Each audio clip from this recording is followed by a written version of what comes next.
내 몸을 건강하게 지키기 위한 황금 같은 시간이죠. 데일리 건강 시작하겠습니다. 오늘은 소아청소년과 김경민 교수님 모셨습니다. 교수님 어서 오세요. 네, 안녕하세요. 소아청소년과 전문의 김경민입니다. 네, 반갑습니다. 자, 오늘은 어떤 주제로 이야기 나눠볼까요?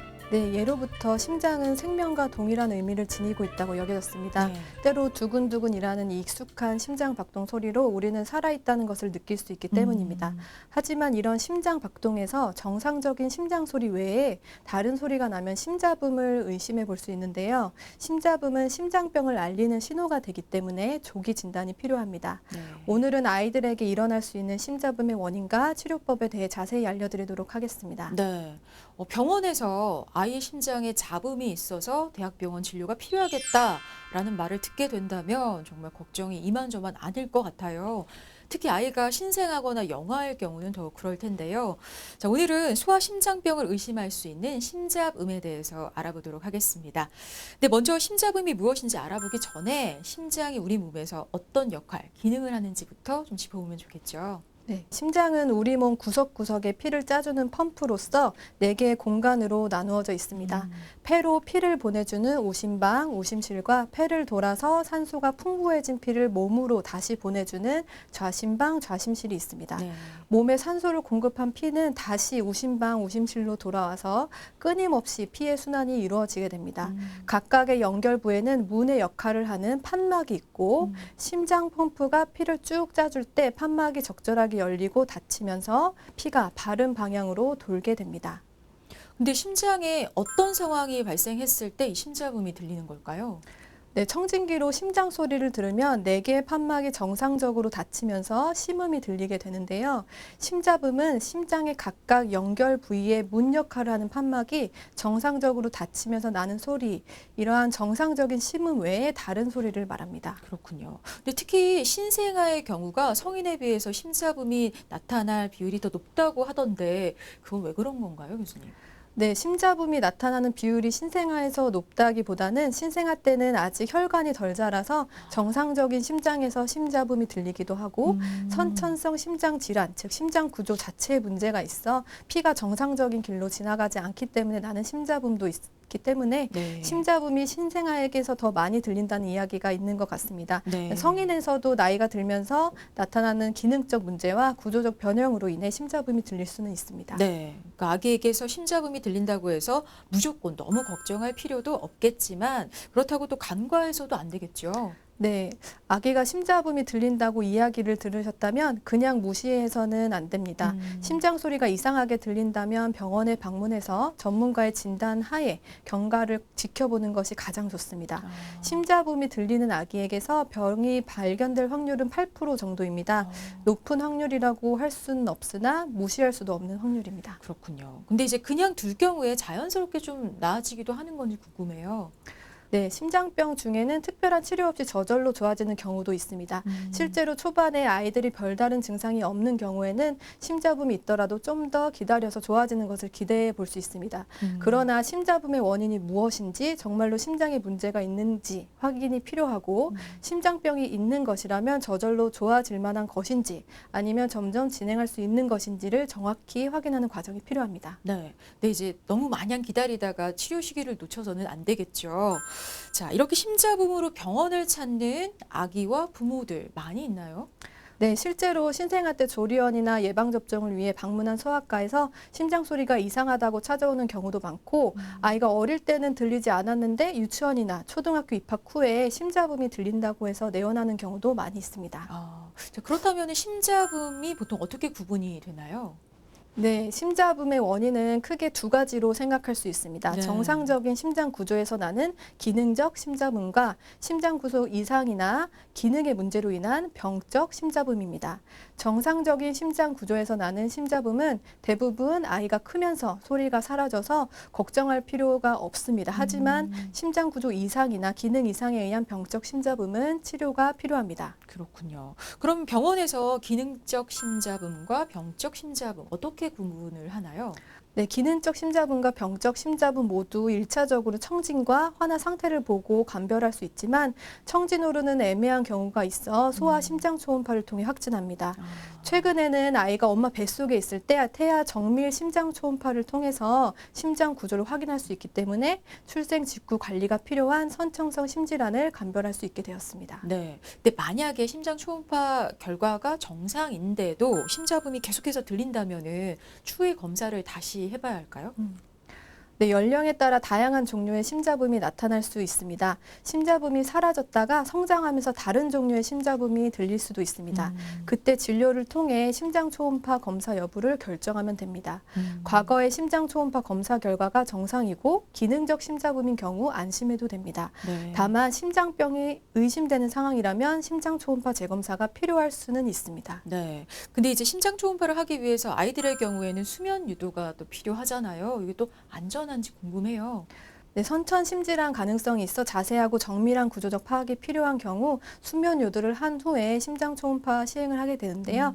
하지만 아이들이 어리기 때문에 그에 대한 부모님들의 걱정이 많은 것으로 알고 있습니다. 네. 그러나 수면 요도에 사용되는 약물은 비교적 안전하다고 알려져 있는 약이기 때문에 크게 걱정하실 필요는 없습니다. 네. 단 수면 중에는 얼마나 안전하게 아이의 호흡수나 심장 박동수가 유지되는지가 중요하기 때문에 그런 모니터링을 진행하면서 검사를 진행하고 있습니다. 네. 그런데 이제 혹시 병원에 가보기 전에 집에서 체크해 볼 수 있는 어떤 자가 진단법 이런 게 있을까요? 네, 심자붐은 일반인이 귀로 들었을 때는 사실 잘 모릅니다. 아기 심장 소리를 들어봤을 때 정상 성인에게서 나는 두근두근 소리 외에 바람이 지나가는 듯한 소리가 들리든지 무언가 부딪히는 듯한 소리가 나면 심자붐일 가능성이 있지만 사실 구분하기가 어렵습니다. 그래서 심자붐 외에 다른 증상을 통해서 어느 정도 심장병을 의심할 수는 있습니다. 심자붐이 들리는 아이가 힘이 없고 숨 쉬는 게 빠르고 성장에 문제가 있다면 심장병의 가능성이 있습니다. 네. 이 심자붐과 함께 동반되는 증상을 잘 살펴보는 게 더 중요하다고 하셨는데요. 그럼 어떤 증상이 있을 때 심장 이상을 좀 의심을 해봐야 할까요? 네, 심자붐과 함께 동반되는 증상이 있는지 확인하는 것도 매우 중요한데요. 정상적인 심장 구조에서 나는 기능적 심자붐은 다른 증상이 동반되지 않고 정상적인 성장 및 발육을 보입니다. 하지만 병적 심자붐은 성장이나 발육에 이상이 있을 수 있습니다.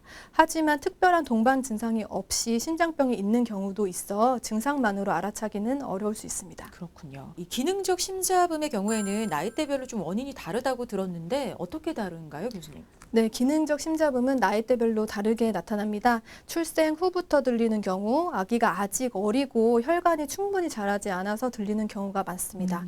이는 생후 약 3개월에서 6개월까지 들릴 수 있습니다.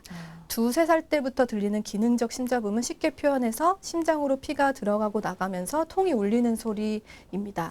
6살에서 약 7살까지 들리는 경우가 많고 열이 나거나 운동 시에 심박수가 빠를 때 유난히 크게 들릴 수 있습니다. 그렇다면 병적 심자붐일 경우에는 어떤 증상이 나타날까요? 네, 병적 심자붐은 아이의 체중이 잘 안 늘고 먹을 때 땀을 유난히 많이 흘리고 다른 아이들보다 숨이 좀 빠르고 아기가 울 때 입이 파래지는 증상 같은 동반 증상이 있을 수 있습니다. 만약에 아기가 성장 과정에서 이러한 증상을 보인다면 병원을 방문하셔서 정확한 진단을 받는 것이 중요하겠습니다. 네, 그러니까 방금 말씀해 주신 그런 증상들이 있다면 일단 아기의 심장에 병이 있기 때문에 심자붐이 나타나는 걸로 생각을 하면 될 것 같습니다. 자, 그런데 병적 심자음에도 좀 다양한 원인이 있을 것 같거든요. 네, 병적 심자붐은 구조나 기능에 문제가 있는 경우 들리는데 선천성 심질환이 원인인 경우가 많습니다. 즉, 심장 구조가 정상과는 다르다는 것인데요.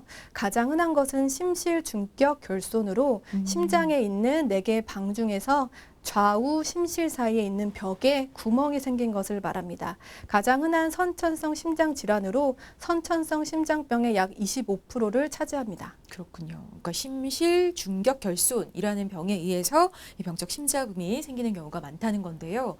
자, 그렇다면 이 심실 중격 결손이라는 병에 대해서 좀 자세히 알아보는 게 좋겠죠. 어떤 증상이 나타나나요, 교수님? 네, 심실중격 결손은 구멍의 크기와 위치에 따라 증상이 조금씩 다르고 구멍의 크기가 작은 경우에는 증상 없이 우연히 심자분만 청진되는 경우가 많습니다. 아, 반대로 구멍이 크면 이르면 생후 3, 4주경부터 늦으면 생후 2, 3개월부터 심부전 증상이 나타날 수 있습니다. 여기서 심부전이란 심장에 있는 구멍 때문에 심장이 짜야 하는 피의 양이 많아지면서 심장에 부담이 되는 상황을 말합니다. 그렇군요. 그럼 신부전의 증상은 어떤 건가요? 네, 심부전 증상은 여러 가지로 나타날 수 있는데 보호자들이 표현하는 증상은 평소에 아기가 숨을 빠르게 쉬어요. 우유 먹을 때 땀을 뻘뻘 흘리면서 먹어요. 아. 먹을 때 많이 힘들어해요. 그래서 자주 끊어 먹어요. 아이가 살이 잘 안 쪄요. 등의 증상이 있을 수 있겠습니다. 근데 그 이제 원인도 좀 궁금한데요. 심실중격 결손 왜 생기는 걸까요? 네, 심실중격 결손의 정확한 원인은 밝혀지지는 않았습니다. 아, 그렇군요. 그러니까 아직 원인이 밝혀지진 않았고 그렇다면 진단법은 어떻게 될까요?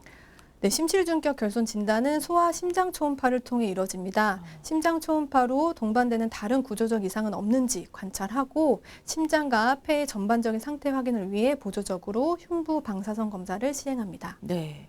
자, 원인이 밝혀지진 않았지만 그래도 치료법은 있겠죠, 교수님. 특히 아이들이다 보니까 진단을 받게 되면 좀 빨리 치료를 해줘야 될 것 같은데, 자, 그 심실중격 결손에 의한 심자붐으로 진단이 됐다. 그럼 빨리 치료를 받아야 하는 걸까요?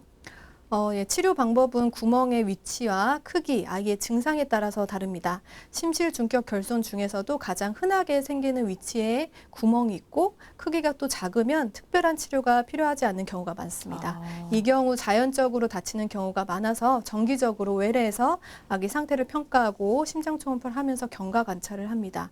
하지만 구멍이 커서 심장에 부담이 생기고 이로 인한 증상이 나타날 경우에는 1차적으로 약물 치료를 시행합니다.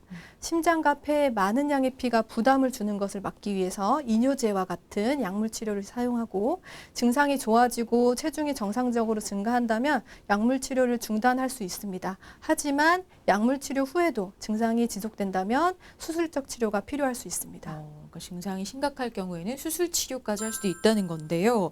자, 그럼 수술법에는 어떤 게 있나요? 네, 심실중격 결손은 개용술을 통한 수술법이 가장 일반적인데 최근 다른 동반 질환이 없는 단순 심실중격 결손 수술 성공률은 나이나 체중에 무관하게 100%에 가깝고 후유증 발생률도 현저히 낮다는 보고가 있습니다. 충분히 치료가 가능한 만큼 전문의와의 꾸준한 상담을 통해 치료하는 것이 가장 중요합니다. 네. 근데 이제 반대로 아이의 상태에 따라서 수술을 하지 말아야 할 경우도 있을 것 같은데 어떨까요? 네, 폐의 혈관 변형으로 인한 심한 폐혈관 폐쇄성 질환이 발생한 경우에는 수술을 해서는 안 됩니다. 그렇군요. 자, 그렇다면 수술 후에 꼭 지켜야 할 어떤 주의사항 있을까요?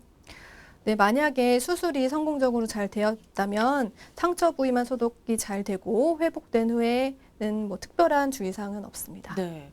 그렇다면 수술 후의 경과 어떨지도 궁금한데요. 아무래도 어린 나이에 수술 받는 거다 보니까 후유증 같은 건 없을지 걱정스럽거든요. 예, 어린 나이에 수술을 받기 때문에 수술 전에 아이 컨디션을 좋게 만든 후 수술하는 게 더 중요하고 심부전이 많이 진행된다면 그만큼 수술 후 회복되는 시간도 길기 때문에 어린 나이에여서 좀 걱정이 많으시겠지만 적절한 타이밍에 수술을 하는 것이 가장 중요하겠습니다. 수술 후 경과는 대부분 좋으나 정기적으로 외래에서 경과 관찰이 필요합니다. 오히려 아기들이 아이들 성인보다 회복 속도가 좀 빠르고 상처 아무는 속도도 좀 빠른 편이기도 합니다. 그렇군요. 근데 이제 수술 후에 신체적인 활동을 좀 제한해야 하는지도 궁금해요. 아무래도 심장 수술이다 보니까 무리가 가면 안 될 것도 같거든요. 네, 심실중격 결손의 수술이 필요한 경우는 대부분 6개월 미만의 어린 아이들이기 때문에 퇴원 후 뭐 활동을 제한을 둔다든지 하는 경우는 많지는 않지만 아이가 상처 부위를 조금 불편해할 수는 있습니다. 그렇군요. 자, 그렇다면 걸리지 않기 위한 예방법도 있을까요, 교수님? 선천성 심장 기형인 심실중격 결손의 원인은 아직까지 알려져 있지 않아서 심실중격 결손을 생기지 않게 하는 예방법은 없습니다. 다만 시간이 많이 지나서 상황이 좋지 않아 심장 수술할 수 없는 경우도 있기 때문에 조기 발견이 무엇보다 중요하겠습니다. 네. 자, 오늘 이 시간 소아청소년과 김경민 교수님과 함께 심자음에 대해서 알아봤는데요. 자, 마지막으로 꼭 당부하고 싶은 말씀 있으면 전해주시죠. 네, 신생아에서 심잡음이 들린다고 할 경우에는 무엇보다 소아 심장 전문의를 찾아 조기에 진단하는 것이 중요합니다. 기능적 심잡음일 경우는 크게 걱정 안 하셔도 되지만 선천성 심질환으로 진단된 경우 적절한 치료가 필요합니다. 심실 중격 결손이 진단되고 구멍 크기가 큰 경우에는 다른 아이들보다 좀 더 감기를 심하게 앓을 수 있을 만큼 감기를 예방하는 것이 중요하고, 혹시 수유를 힘들어하면 약물 치료를 병행하면서 조금씩 자주 끊어서 먹이는 것도 도움이 되겠습니다. 네. 특히 신생아에서 심장 구조에 이상이 있을 경우 성장과 발육에 영향을 줄 수 있는 만큼 아기에게서 어떤 이상 증상이 보인다면 반드시 조기에 병원을 찾아야 한다는 점 기억해 주시기 바랍니다. 쉽게 풀어가는 건강 이야기 데일리 건강 오늘 여기까지고요. 김경민 교수님과 함께했습니다. 교수님 고맙습니다. 네, 감사합니다.